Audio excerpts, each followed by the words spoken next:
இன்றே டவுன்லோட் செய்து உங்கள் ஃபேவரட் ஷோக்களை என்ஜாய் பண்ணுங்க. என்ன ஜானகி?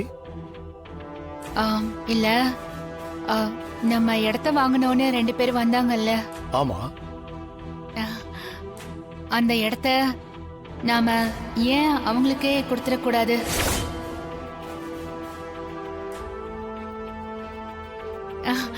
இல்லங்க, அதான் விலை 2-3 மடங்கு அதிகமா தரேன்னு சொன்னாங்கல்ல, அதான் கேட்டேன்.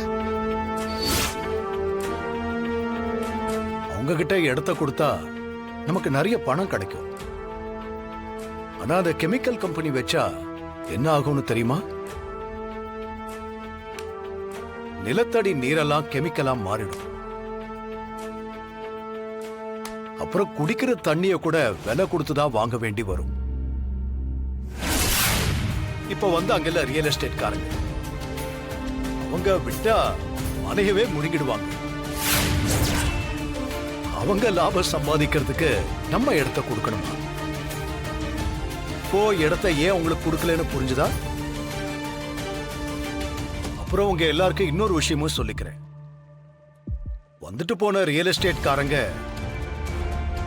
நம்ம வீட்டுல இருக்கிற யாரையாவது பார்த்து பேசி பணம் காசு தரேன்னு சொல்லி உங்க மனச கூட மாத்த பார்ப்பாங்க.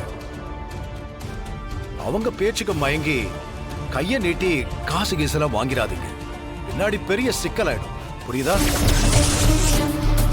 ஐயோ, கரெக்டா சொன்னீங்க பெரியப்பா. ஏன்னா இந்த பிசினஸ்க்கு பின்னாடி பெரிய மாஃபியா கும்பலே இருக்கு. அவங்க கிட்ட ஜாக்கிரதையா தான் இருக்கணும். சரி, நான் வெளியே போயிட்டு வரேன்.